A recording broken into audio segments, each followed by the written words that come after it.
Yellow. Bonjour Marc Pellman. Alors à peine l'encre de l'accord historique signé à Washington devant le président Trump par Paul Kagame et Félix Tshisekedi était-elle sèche que les combats ont repris de plus belle, notamment dans la région du Sud Kivu, frontalière avec le Rwanda et le Burundi. Les rebelles de l'AFC M23, soutenus par le Rwanda, ont repris notamment la ville stratégique d'Uvira. Alors Kigali et Kinshasa s'accusent mutuellement d'avoir violé l'accord. D'après vous, est-ce un accident que l'action militaire a repris dès l'accord de paix signé? Non, ce n'est pas un accident, c'était prévisible. L'accord était un piège que M. Kagame a tendu à M. Félix Tshisekedi. Donc c'était prévisible.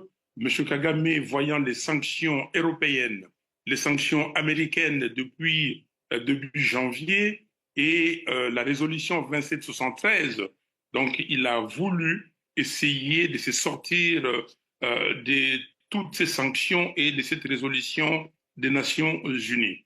Donc, il a poussé Tshisekedi à un accord qu'il ne pensait pas et qu'il n'avait pas, comment dire, dans sa tête. Et aujourd'hui, on le voit qu'il préparait la guerre depuis. Il a un objectif bien précis, parce que cette guerre-là, vous le savez, c'est une guerre économique et une guerre des terres. Vous dites que Paul Kagame avait manigancé cela, mais il y a un autre acteur qui a quand même joué un rôle, c'est Donald Trump. On sait à quel point l'administration américaine a mis la pression et sur le Rwanda et sur la RDC. Est-ce que vous diriez à ce moment-là que Donald Trump a été naïf ou est-ce que, d'une certaine façon, il a été complice?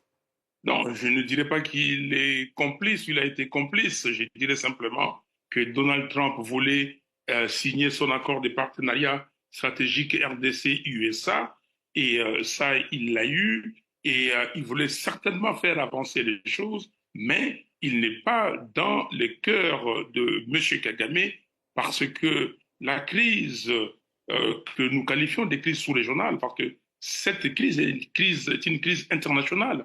Cette crise comprend plusieurs pays. Il y a le Congo, notre pays, il y a le Rwanda, il y a l'Ouganda, il y a le Burundi. On pourra dire même qu'il y a la Tanzanie. Donc c'est une crise sous-régionale et Trump, le président Trump a certainement eu la bonne volonté de faire arrêter les choses, mais M. Kagame, dans son hégémonie, ne pensait pas comme les autres. Est-ce que, d'après vous, c'est le Rwanda qui est coupable ou est-ce que vous accusez aussi Félix Tshisekedi peut-être aussi de ne pas avoir eu l'intention de respecter cet accord ou alors est-ce que vous pensez qu'il était de bonne foi? Non, le Rwanda est coupable, Félix Tshisekedi est coupable, il y a beaucoup de coupables. Tous sont coupables d'abord depuis qu'ils ont saboté la vérité des urnes, la voix du peuple. Ce que le peuple a demandé en 2018-2019, ils n'ont pas accepté ça. Ça, c'était la complicité de M. Kabila, M. Kagame et M. Félix Tshisekedi. Donc, tous ils sont coupables. Mais aujourd'hui, si on fait fi de ce qui s'est passé, aujourd'hui, si les gens veulent la paix dans la région, tout le monde doit respecter les engagements. Cet accord, pour nous, c'est un accord déséquilibré, à l'avantage du Rwanda. Même à l'avantage du Rwanda, M. Kagame n'accepte pas. Donc j'accuse M. Kagame pour ne pas avoir respecté l'accord et pour sa volonté de prendre les localités du Congo, les ressources du Congo, et j'accuse Félix Tshisekedi simplement parce que lui ne veut pas une cohésion interne, une cohésion nationale à l'interne.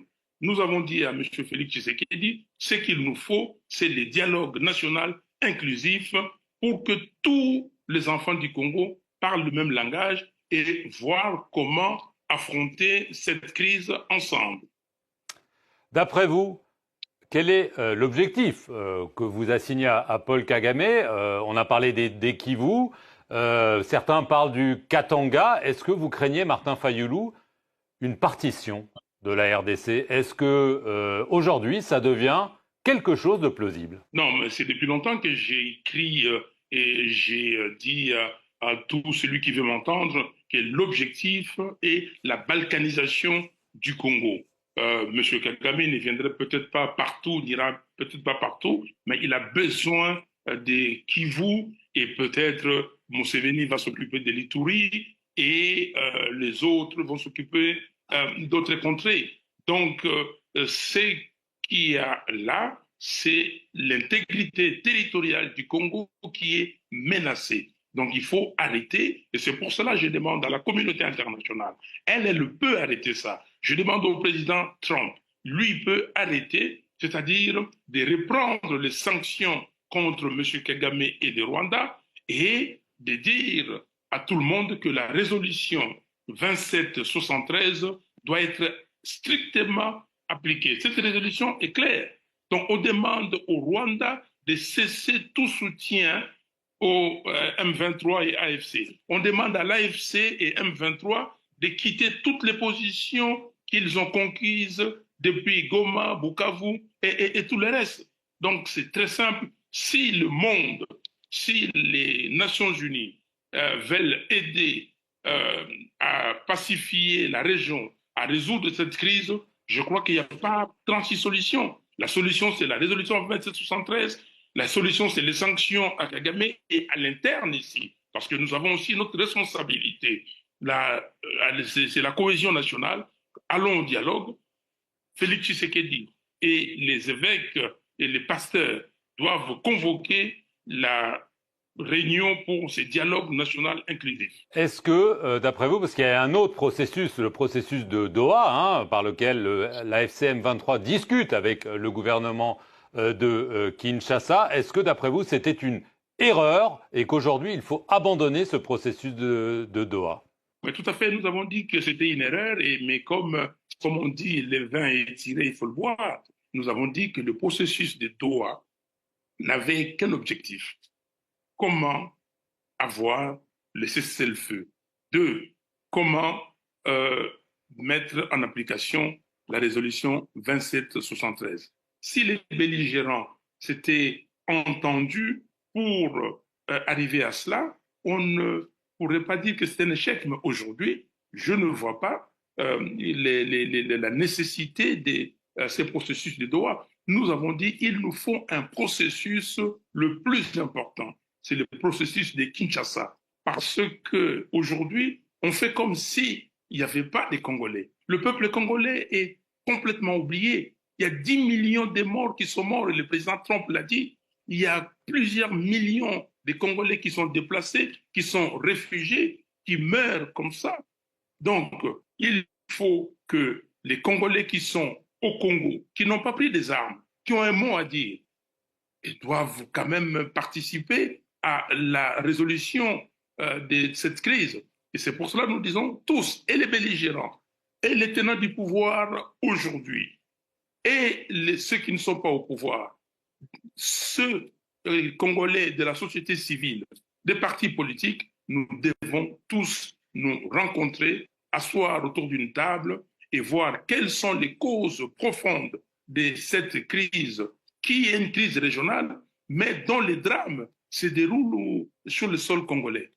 Alors, il faut trouver une solution. Alors cet appel au dialogue, vous le lancez vers Félix Tshisekedi, j'imagine vers d'autres hommes politiques. Quid de Joseph Kabila? Après des années de brouille, vous avez signé une déclaration commune avec lui le 1er mai. Depuis le 30 septembre, il a été condamné à mort pour traîtrise, pour trahison et crime de guerre. D'après vous, est-ce que Joseph Kabila peut faire partie de la solution ou est-ce qu'il fait partie du problème? Le pouvoir l'accuse d'être avec Paul Kagame dans une tentative de déstabilisation. Nous disons le dialogue national inclusif.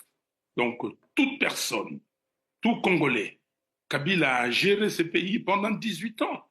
Il a une responsabilité. Kabila a fait que le pays n'ait pas d'armée. Pourquoi? Il faut qu'il vienne quand on va parler des causes profondes de cette crise. Et pourquoi le Congo n'est pas capable de répondre militairement aux attaques du Rwanda? Pourquoi? Donc Kabila doit être là, tout le monde. Nanga aussi doit être là. Nanga, c'est un Congolais. Donc, il doit nous dire pourquoi il a pris des armes. Il a certainement des raisons. On lui dit d'arrêter. Ici, il s'agit de trouver une solution pérenne pour que les Congos puissent, ou les Congolais puissent retrouver la paix. Et c'est comme ça que j'ai lancé cette idée des camps de la patrie. Les camps de la patrie se dérivent de l'article 63 de notre Constitution, qui est très clair. Tout Congolais a les droits et les devoirs sacrés de défendre le pays et son intégrité en cas de menace ou d'agression extérieure. On ne peut pas isoler, on ne peut pas écarter un Congolais, il faut qu'il vienne. Les condamnations ou la condamnation, je crois qu'au cours du dialogue ou avant les dialogues, on pourra trouver une solution. Moi, j'ai participé à la conférence nationale souveraine sous Mobutu. Il y avait des gens qui ne pouvaient pas venir au Congo, mais on a trouvé des solutions. Ils sont venus et ils ont participé à la conférence nationale souveraine. En conclusion, très rapidement, Martin Fayoul, est-ce que vous craignez que votre pays s'effondre?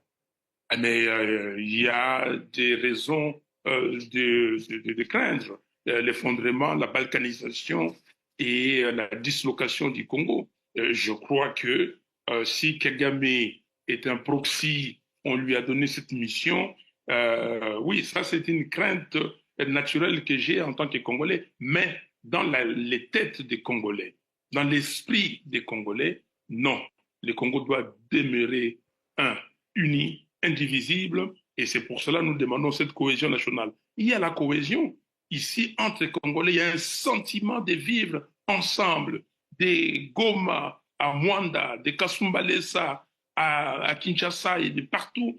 Les gens veulent être ensemble en tant que Congolais dans nos frontières, héritées de nos ancêtres, de la colonisation et de l'indépendance de notre pays.